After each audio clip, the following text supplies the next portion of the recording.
And just make I actually have something I could say about that. Oh, please do. What's that? You remember how we had another paper where it was prison statistics from 2008 from Britain? No, vaguely, yes. Yeah, okay, well, he mentions that it's 30% non-religious, and like you said, it's a higher proportion than in society, and he makes the whole point of that means atheist bad or what have you, however you want to interpret it. If you actually this was an argument against where I had said that like 1% or so was actually atheist. Now the funny thing is about that article, if you look at the first couple of points on it, it's easy to get an understanding for that, but if you go down to number 17, because they got all these different numbers there, for different points has a different number. In point 17, the last line reads, only 1% of the 30% is actually agnostics and atheists. The other 29% are other non-religious groups that aren't agnostics and aren't atheists. So it's still about the same. It's actually a lot lower than the general populace. So thank you for finding that out. I didn't pay a lot of attention to E-questions because I frankly wasn't terribly concerned with him. His entire game seemed to be to prove that I was lying, and by virtue of the fact that I don't lie, I wasn't terribly worried about it. I was a little frustrated that I couldn't find that chart, and I couldn't remember where it sourced it from. I couldn't really remember anything about it. He first used it 2 years ago, so I was delighted when somebody else found it and said, "Oh, yeah, it's this chart for New Zealand." Oh, yeah, I was embarrassed by that. I chose a chart for New Zealand to represent the United States, but at least somebody found it and showed that I didn't make up the thing, because my credibility and my accountability actually matter to me more so than they do to seemingly any advocate of creationism. So thank you again, Shelley. Shelley, I'm going to move on unless you have anything further to add. Because just one thing. Sure. Actually, the one from New Zealand shows it as a lot better for Christians than the actual study in 2008 that he pointed out. Just saying. So thanks for bringing me onto the show, DPR. Nice and love all three of you guys that shows. That's very kind. Thank you. Thank you. Catch up with you soon, I hope. And we're going to move straight on to. No, I've lost him. No, I haven't. So he's got two different names, and I just need to find the right one. Let me just say that the sources, I'm just tracking a few of the keyest sources that address the specific problems. They did multifactorial analysis. All it really says is that religious people tend to be more compliant. They're less likely to be rebels that have long hair, for example, and look a certain way. And that just says that they're more agreeable. And how they quantify these things, I'm not sure.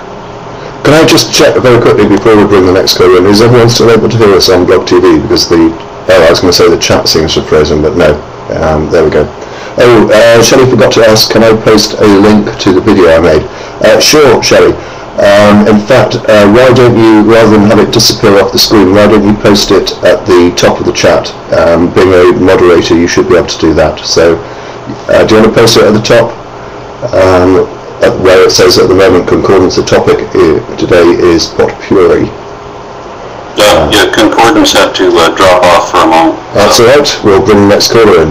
Who I've been asked. I don't know whether he thinks this is a favour. I'm allowed to call him Duvel the Hobbit 666. Thank you. And it's calling, but there's no answers yet. I think we might have him. Hi. Hello? Hello, welcome to the show. Is it alright if I just call you Hobbit? That might be easier. Sure, just a little bit of information. The name Duvel comes from beer. Right, okay. It's a name of Belgian beer. Are you calling from Belgium? No, the Netherlands. Oh, okay. There's plenty of Belgian beer in the Netherlands. I wanted to talk a bit about the NASA thing again. Right. A comment I think I read on Pieselmeyer's blog that the whole press conference was something to legitimize NASA, so that there's no further budget cuts for NASA. Yeah, that's very disturbing because it seems to have worked in the reverse. There was a lot of people, myself included, that really respected NASA not knowing about the background of this sort of thing. And so if it hurts my opinion of NASA, it's surely going to hurt the opinion of a whole lot of other people. And unfortunately, I have to say, just so people are aware, Concordances has to leave us. I think he's coming back, I'm not sure. So at the moment, we're down to a skeleton staff of myself and Aaron, and I'm busy trying to line up callers, so we're somewhat limited. But I have to say that the show seems to be going so much better without Thunderfoot, who I think is suffering with a hangover, or didn't think there was a show today or something. It's a bit unclear. And also Don Exodus, who's normally with us, has disappeared off the radar. I think he's doing heavy-duty research into either titty porn or he's busy with his girlfriend. We're not sure, but at the moment it's just Aaron and myself. You're back at the helm because we don't have video again. Absolutely. But yeah, a PR disaster, really, wasn't it? Oh yes, and as somebody who, is outspoken as an evolutionist, it might surprise people that I was delighted to find that what was the most exciting thing about the story to me, the way it was presented, the wrong way that it was presented, was that they had found life that wasn't related to any common ancestor with anything else that exists on this planet. I was bursting, that was such big news for me. And creationists would say that ducks aren't related to chickens. That they think that they're all completely different, or that mallards are not related to muscovies or what have you. But to me, looking at it more realistically, the idea of having something that was, as the news story said, fundamentally different, that was huge. I was very excited about that, and I was equally disappointed in the extreme when I read that it was a bacteria. Okay, well, just to keep you updated, we've got a message from Concordance. He has a plumbing disaster that requires attention, and he will not be back for the rest of this show. So it's just Aaron and myself. There's water everywhere. I'll just tell you that, and then I'll apologize for not being on the last 15 minutes. Okay. Is it clear water? It is clear water. That's not a disaster. All right, Concordance, thanks for your contribution, and we'll catch up with you soon. Take care. All right, bye. Duval, where did we get to? Did you want to come back on it? I guess what Aaron also said is, thinking about it, it also shows how the media still represents science pretty badly, because it seems that the media only really listened to the press conference and didn't really read the original article, because the original article doesn't really say anything conclusive about the arsenic thing. Who do you blame for this? Do you blame the press or do you blame NASA? In this situation, I would blame both. First, you have NASA over-exaggerating, and then you have the press just blindly relying on what NASA says rather than the article. Well, I have to say my sympathies are with the press. I mean, if you have an organisation such as NASA giving out information that it does, the press is simply reporting that, and I don't think there's necessarily an onus on the press to go looking at the actual papers that are behind it, but perhaps I'm being a bit too lenient on them. Aaron, you wanted to say something? The problem that I had, I have a problem with journalism in general anyway, because I've been on the news a few times in my life for various reasons. And on some of those occasions, I've noticed that they get simple details wrong between Channel 7 and Channel 13. The same detail will be completely different. I think you're referring here to your lizard story, are you not? Exactly. When the police shot my lizard and one channel said that it was 31 inches long, and another one said it was 4 feet long, and I'd given the exact measurement. So why did every channel, there were 5 in total, there were 3 TV channels and 2 newspaper, and everybody gave the wrong measurement. Nobody got it right.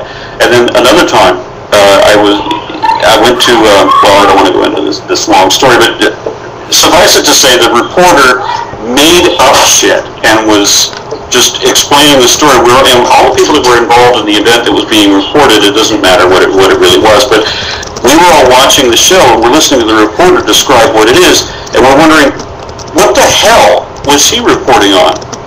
What was the reporter even witnessing? Because she's making shit up. And the article, as I said, that incensed me, said things that NASA didn't say, said things that the press conference didn't say. It said it was fundamentally different from all other life, not related. It actually said that it implied that abiogenesis had happened at least twice. Now, I don't think that anybody in NASA said that. That was made up by the news agencies, and every time there is a scientific breakthrough of any sort, or new discovery, new fossil, anything, the news reports it badly. Every new thing that confirms what we had already hypothesized is related by the news agencies as forcing us to rethink, or question what we thought we knew, and that's every story that does that. And it's a little annoying because very rarely is that ever the case. Ironically, that is the case here, in which they didn't think that arsenic could be incorporated into any form of bacteria, where it couldn't be used as part of our DNA, and that's an interesting thing. Oh, well, we didn't think that could happen. Okay, that's where the interest in the story begins and ends. Everything else was made up. Can you just help us, because the abiogenesis item in the news is something that has passed me by. What was their report in relation to that? And was this NASA as well? Yeah, this is the same story. This is where the article that I read, and I'll be happy to forward it to you if you want, the article that people were sending me prior to the press conference, they talked about this microbe that incorporated arsenic. They talked about how it lived in an arsenic-rich liquid, that it was made of arsenic. They didn't say that it was a bacteria that could be starved of phosphorus and forced to incorporate some elements of arsenic. No, they said it naturally was made of arsenic, and well, to be completely literal about it, they didn't say it was made entirely of arsenic, but that it used arsenic. They implied that it did so naturally, that they didn't have to force conditions where it would. They didn't just say that it was arsenic tolerant. They said that it was composed partially of arsenic, and then they also added in the lines that it was fundamentally different from all other life, and that its existence implied that abiogenesis had occurred at least twice. Oh, I see the connection now. Do you think that, leaving the hype aside, do you think there's anything of interest in what they've actually found?